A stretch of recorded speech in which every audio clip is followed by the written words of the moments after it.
کھال اپنے ذاتی استعمال میں لانے کی بھی اجازت مرحمت فرمائی ہے. یعنی گوشت بھی ہم استعمال کر سکتے ہیں, کھال بھی. اس وقت صحابہ کرام علیہ رضوان گھروں میں مسلح بنا لیا کرتے تھے کھالوں کا, ڈول بنا لیا کرتے تھے اس چمڑے کا, خود استعمال کر سکتے ہیں. اب مصرف کیا ہے اس کا؟ تو بھائیو پہلا مصرف تو یہ ہے کہ غریب رشتہ داروں کو صدقہ اور خیرات کیا جائے, کیونکہ قرآن پاک میں سب سے زیادہ زور جو ہے وہ رشتہ داروں سے حسن سلوک. اس کے بعد جو بھی لوگ دین کے لیے کام کر رہے ہیں یا این جی اوز ہیں, مثال کے طور پر عیدی ویلفیئر ٹرسٹ والے ہیں, شوکت خانم والے ہیں, اسی طریقے سے الخدمت فاؤنڈیشن ہے جماعت اسلامی کی, وہ ہیں, اسی طریقے سے فلاح انسانیت جماعت الدعوہ کی ایک ونگ ہے جو یہ کام کر رہے ہیں. تو جو بھی خدمت خلق کے لیے کام کر رہا ہے ان کو بھی دے جا سکتی ہے کھال. الحمدللہ اس میں کوئی مسئلہ نہیں.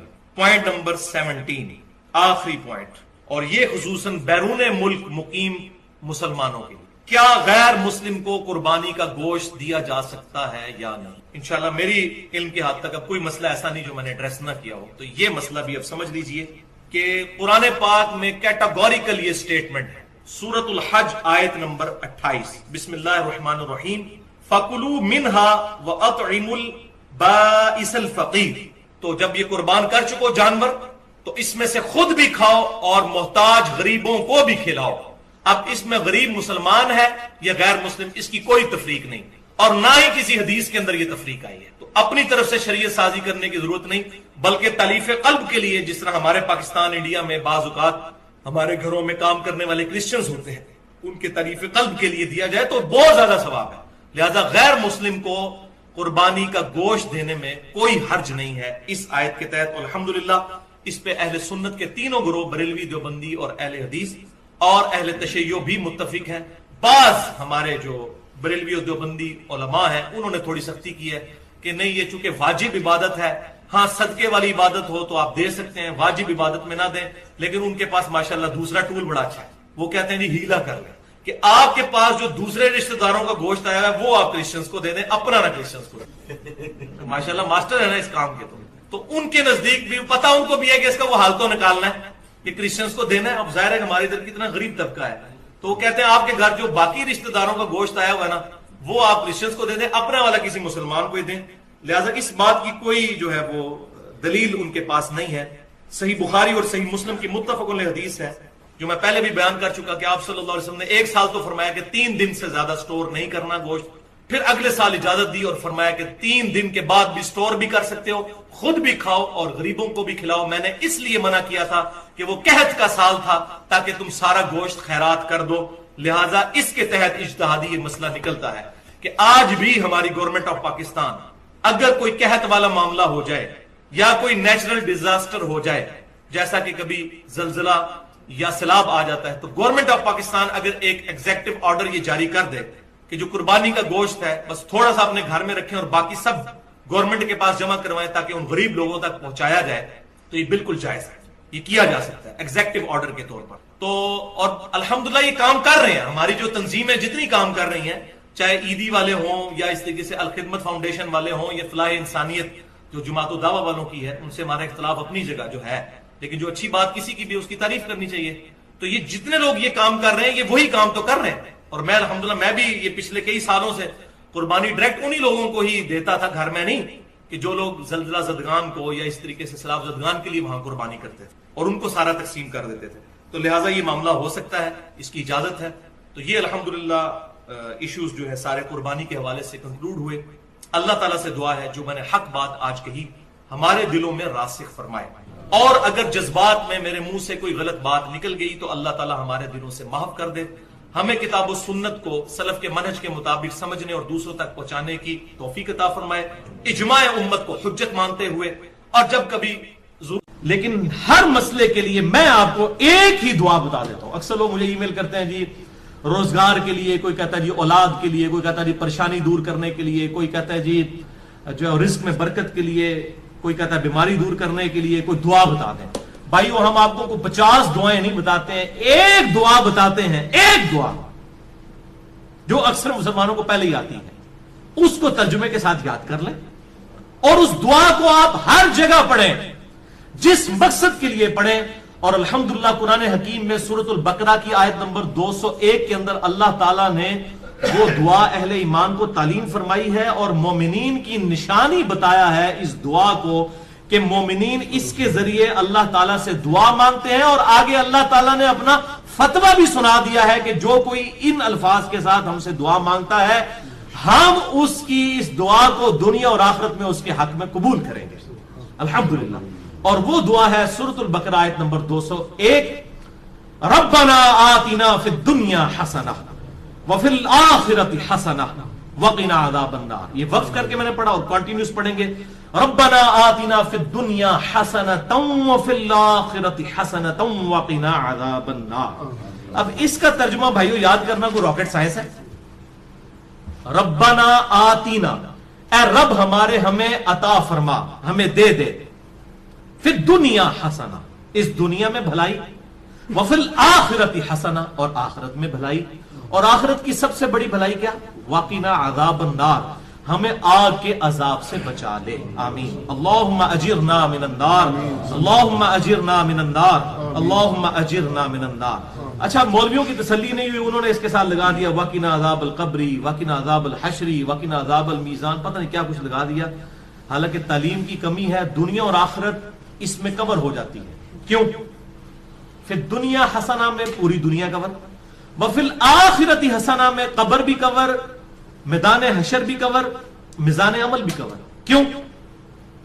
بخاری اور مسلم کی متفق علیہ حدیث ہے کہ آپ صلی اللہ علیہ وسلم نے فرمایا جو شخص مر گیا اس کی قیامت قائم ہو گئی، مرتے ہی قیامت قائم ہو گئی۔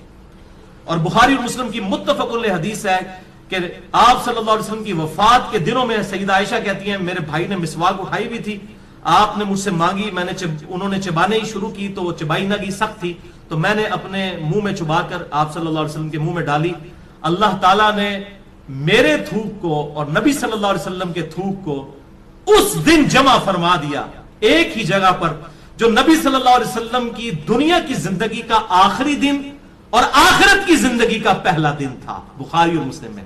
تو اما عائشہ حضور کی وفات کے دن کو کیا کہہ رہی ہیں؟ آخرت کی زندگی کا پہلا دن۔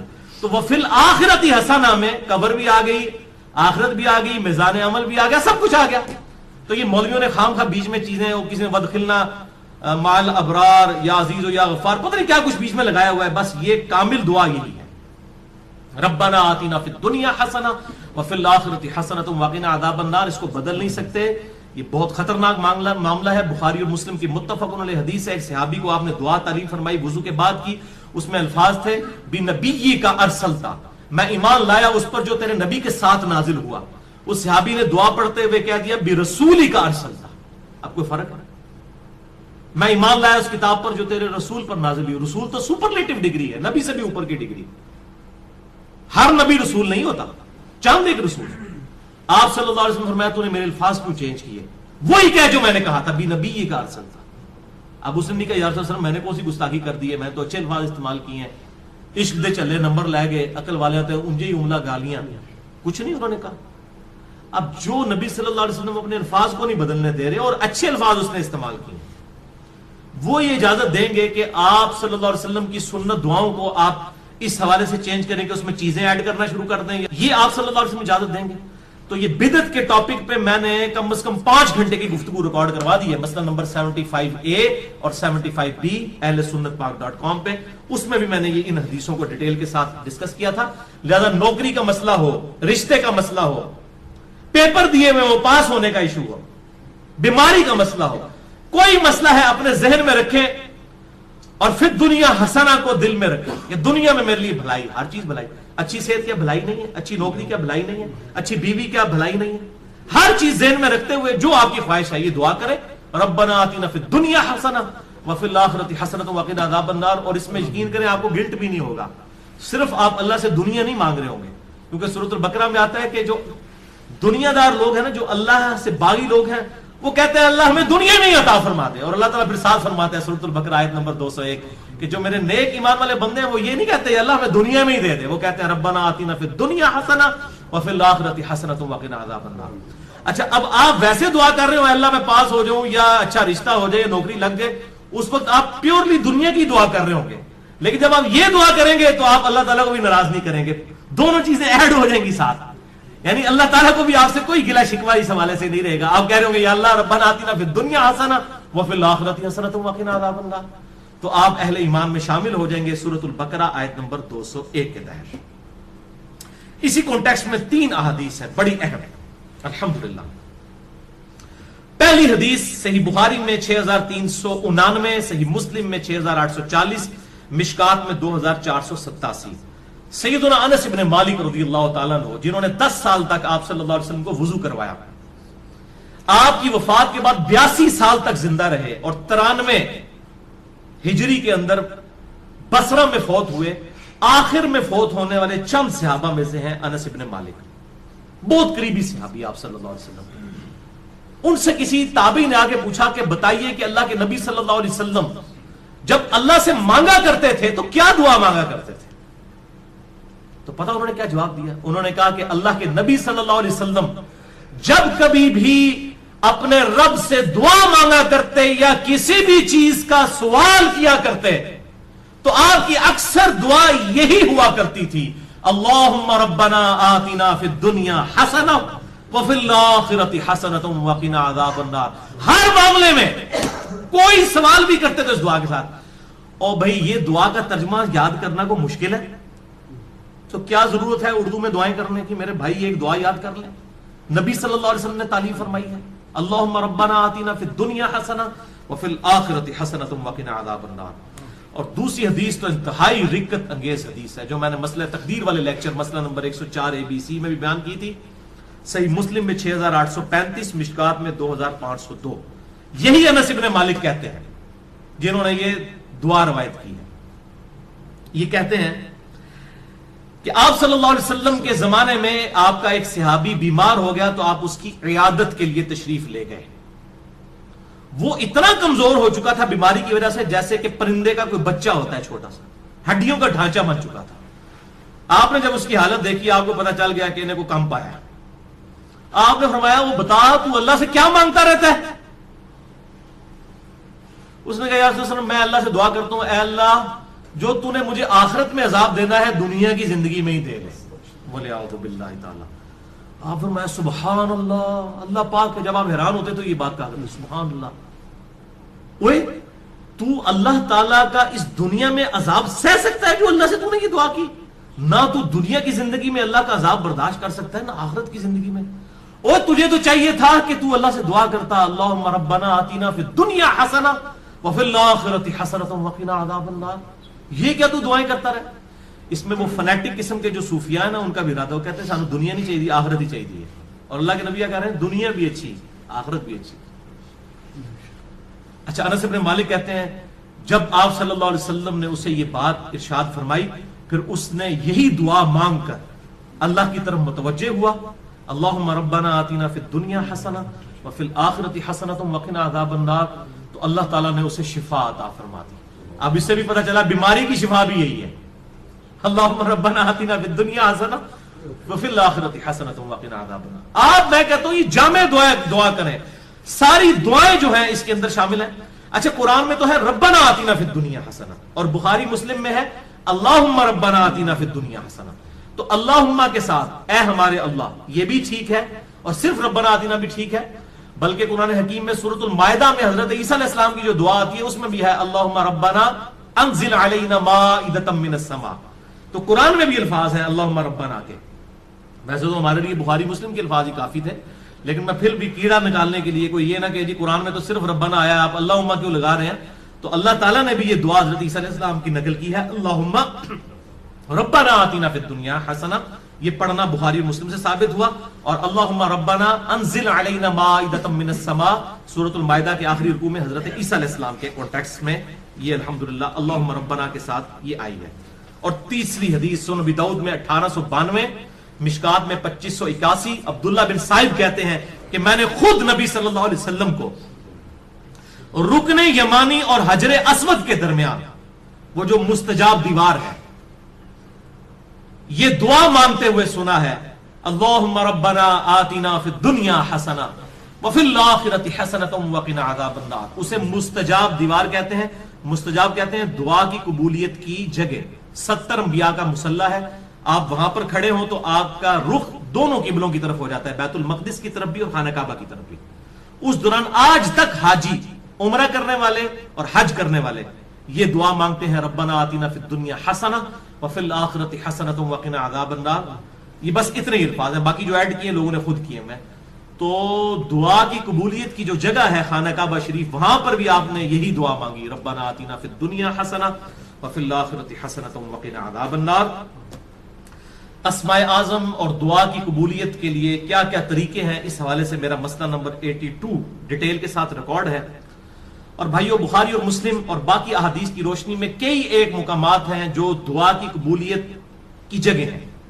مثلا اذان اور اقامت کے درمیان جو وقفہ ہے جماعت کھڑے ہونے تک کا، یہ دعا کی قبولیت کا سبب ہے. ابو داؤد میں حدیث موجود ہے. آج میرا ٹاپک نہیں اس لیے میں سکپ کر رہا ہوں. اسی طریقے سے تیز بارش کے وقت دعا قبول ہوتی ہے. میدان جنگ میں، جنگ کے دوران عین، اس وقت دعا کی قبولیت کا وقت ہے. جمعے والے دن خطیب جب جو ہے وہ 2 خطبوں کے درمیان وقفہ کرتا ہے، اس دوران دل میں دعا مانگی جائے، وہ قبولیت کا وقت ہے. اور کئی ایک قبولیت کے وقت ہیں، لیکن ایک وقت ایسا ہے جو ہر وقت آپ کے پاس اویلیبل ہے. اسی کانٹیکسٹ میں آپ کو اگلی 5 حدیثیں میں بیان کرنے لگا ہوں، اور وہ ہے نماز میں دعا مانگنا، جس کے لیے آپ کو جمعے کے دن کے انتظار کی ضرورت نہیں ہے، کسی اور چیز کی ضرورت نہیں. جب بھی آپ نماز پڑھیں، یہ 5 حدیثیں اسی پہ ہماری گفتگو کنکلوڈ ہوگی.